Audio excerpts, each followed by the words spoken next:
Hello and welcome to this SIPPO library video on exporting finished products to Europe. As a BSO, you probably have a lot of member organizations that want to add value to their products. For example, they wish to export chocolate bars instead of cocoa beans, or packaged coffee instead of green coffee.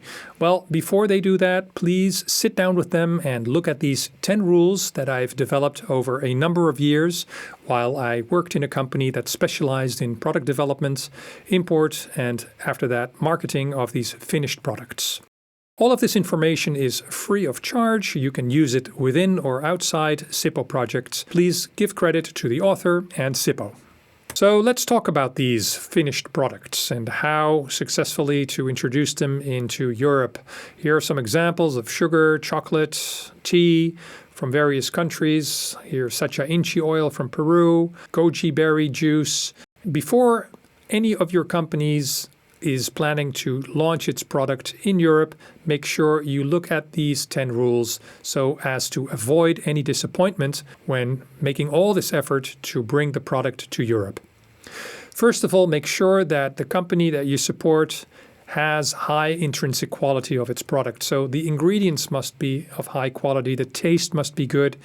The company should look at the structure, its appearance, how it processes the product. For example, for coffee, if your company wants to export ground coffee, what is the grinding spectrum that is suitable for filter coffee? What kind of flavors are present that would make the chocolate bar special? Make sure also that your company does sufficient lab tests on the maximum residue levels that are allowed in the European Union. And for that, it's always a good idea to support your company in getting a food safety standard such as BRC or FSSC 22000. The very minimum is to have a HACCP protocol in place. Then rule number 2. Make sure the companies that you support have attractive packaging. They'll need to exceed even the quality of European standards. So look at the supermarkets, by and large, quite mediocre packaging because it's bulk produced, and make sure that the companies have a packaging that exceeds this kind of quality so they can find a niche for themselves in small stores, specialty stores, organic stores. Here are some examples of packaging that your companies probably don't want to use when entering Europe. They're just a little bit too plain, too simple.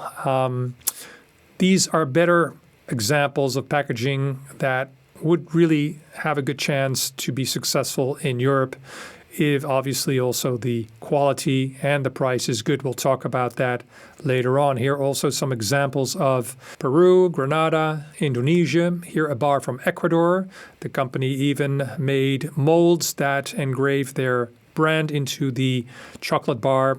The packaging has a very natural feel. Here's some more examples of proper packaging, this time from European brands. You can see the very sophisticated packaging for the specialty bars of Original Beans. You can see the very colorful and playful way that Zotter chocolate uses for its chocolate. They even made a CD type of chocolate, and Love Chalk is depicting a very natural packaging because they're all about raw chocolate. So as a BSO, you sometimes have to sit down with the company and really look at the packaging and decide on how they should transition towards a more attractive packaging for the European market, as you can see here for this coffee package, or here for a sugar product, where previously the package would only lie down flat. Now it transitioned into a package that could stand straight up, and eventually a package that was more colorful and showed the USP of saving wildlife better. Here another example of a coffee packaging that previously just used a sticker applied to a generic kind of bag to a much more sophisticated packaging. Now let's look at the third rule, certification. Here we distinguish between B2B certification, business to business. We talked about that already. Food safety certifications will be important for your importer. Certainly retail is going to ask for that. But consumers are much more familiar, of course, with these kinds of certifications, the B2C, business to consumer, certificates such as organic, fair trade, or rainforest alliance. Even in supermarkets, that is a big plus nowadays, but with an organic certification, you can, in Europe, get your product distributed in organic chains. There are other certifications that are much less known, such as Harvested by Women or SIPPO that we used for products that were 100% produced in country of origin. We also introduced Foil for Soil for biodegradable packaging, but those are not very well-known certifications. In terms of packaging, you can also think of fun packaging. Here you see coffee that evokes a particular mood as it relates to music styles. A Robusta coffee, hardcore, and a smooth Arabica for the jazz lovers. Now, other unique selling points besides packaging can be various, such as transport. Here, the company shows how it has transported its cacao products by sail ship. Or we can look at origin. This bar, for example, shows very clearly it's from Sierra Leone. You can even go further into traceability and relate the product to the farmers that were associated with it. We applied a code on every coffee package that online would relate to a story about a farmer associated with this coffee project. To what extent people really looked at it, it's unknown, but typically, traceability is a thing, not just mandatory nowadays with the European Union deforestation regulation, but also with consumers that want to know more and more about who is behind the product that you introduce. And of course, as a producer and exporter of a finished product, you have that advantage. You have much more knowledge about the entire supply chain. We showed that here.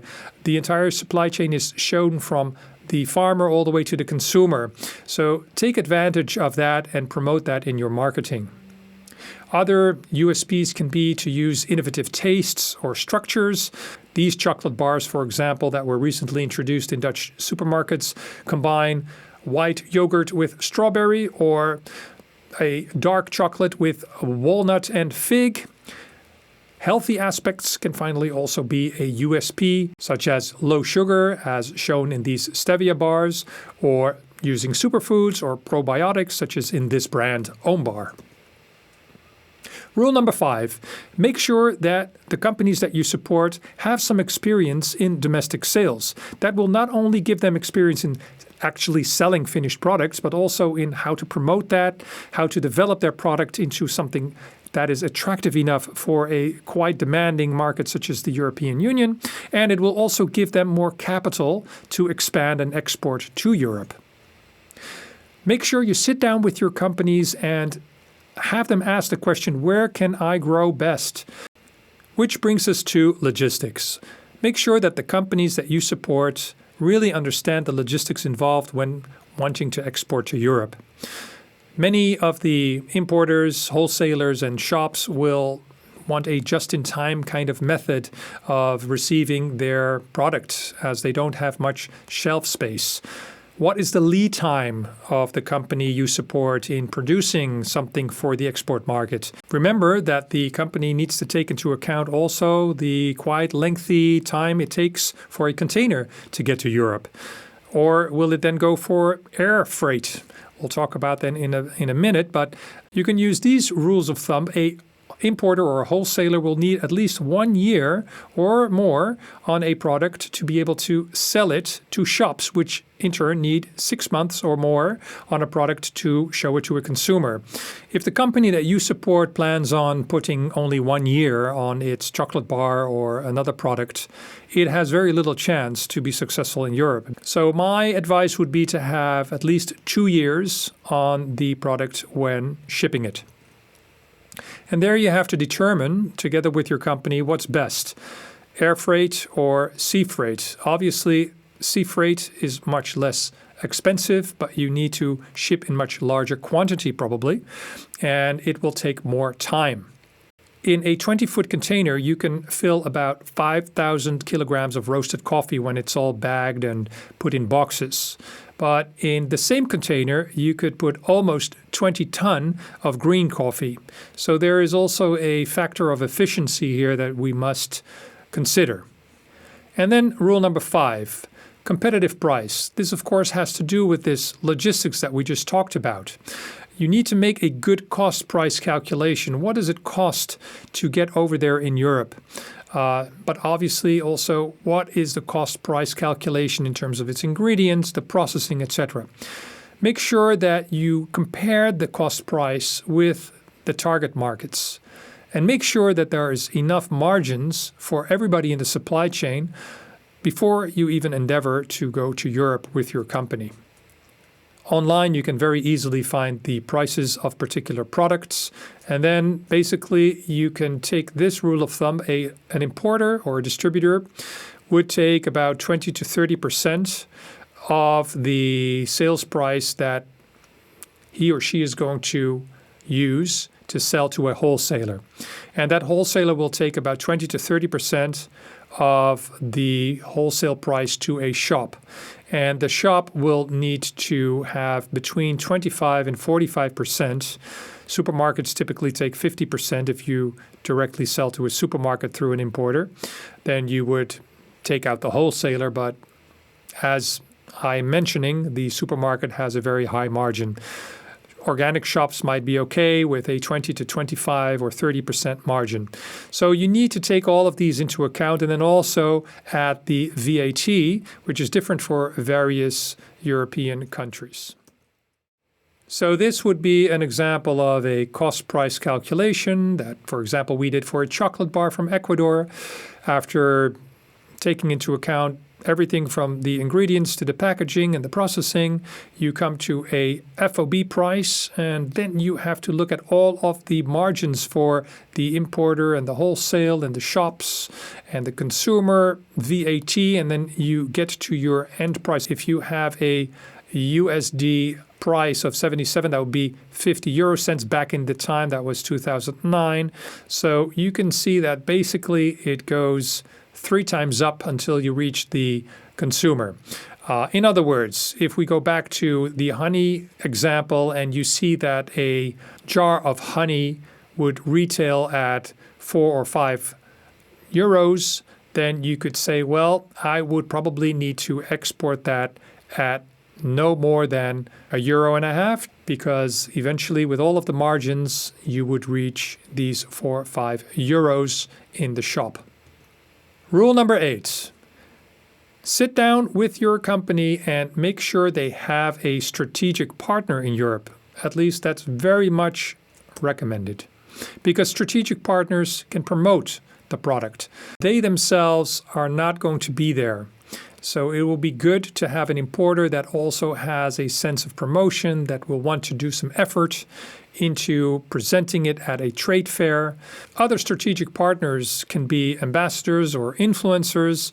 If you're lucky enough to get Ben Affleck on your team to promote a chocolate bar, then that would be great. But there's, of course, also many YouTubers that could promote the product, and that might cost some money, but it might be worth it to do some good promotion. When an exporter of finished products is going to start distributing through a strategic partner in Europe, the theme of exclusivity will come up. It is in the exporter's interest to give some exclusivity for at least some time to their distributors so they can be committed to promoting the product. A very good idea might be to carve up Europe into language areas and say, okay, we have a German-speaking area where you want to have one distributor, and a French-speaking area, or an Italian-Spanish-speaking, or an English-speaking area, or maybe all of Scandinavia typically is considered one region for the distribution of your finished products. All of these territories need their local approach, have different language requirements, etc. Rule number 9, communication and promotion.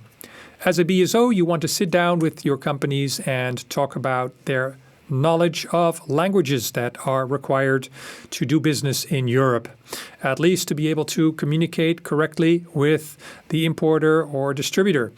Emails, for example, they need to respond within 2 days maximum. Even when there's bad news, especially when there's bad news, it is common courtesy to inform the European strategic partner, the importer or the distributor, that a container will not get there on time, or that there are packaging problems, or that any other kind of problem has occurred.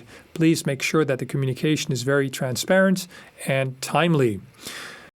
And when you're talking to your exporters about these issues, also make sure they understand the importance of high-resolution video, pictures, product shots, stickers, product data sheets, maybe a book, maybe an infographic on what the idea is behind the product, anything that will help to promote the product. Regarding many food items, they fall under the European Union deforestation regulation. Support the company also in becoming compliant with that, because that's a first and foremost a legal requirement for dealing with finished products also in the European Union. Then, last but not least, rule number 10, long-term commitments that the exporter must have when entering the European market. You see, in the beginning, volume will be low, so production and transport costs will be relatively high, and will probably be selling at a loss because it still needs to pay those importers and distributors and wholesalers and shops its margin. When does the company reach break-even? Your company will need to calculate that, and if it finds out that it will break even only after selling 20 or 50 containers of the product, then maybe the market is not for him or her. That brings us finally to what you could do with the company after all of these rules are laid down. And I would suggest that as BSO, you could go through an exercise where the company lists its weaknesses on each of these items, where it also will indicate what is needed to overcome that weakness and what kind of action would be associated to remedy the weakness. And obviously we need to put that in a time frame. So it's basically a simple action plan that the company could develop. This would be a nice exercise to do with them, or give them that as homework, after which you can do the follow-up and see if the company has overcome obstacles to presenting its products and marketing them successfully in Europe. Related information in the SIPPO library can be found in, for example, the video guide on export coaching. There's also a guide and template on doing an assessment in an Excel form for export readiness of your companies, how to write an export marketing plan, and further information at the Trade Promotion Academy is offered as well on market intelligence, knowledge exchange and networks, sustainability, and digitalization. Thanks very much again for your interest. Good luck in supporting your companies.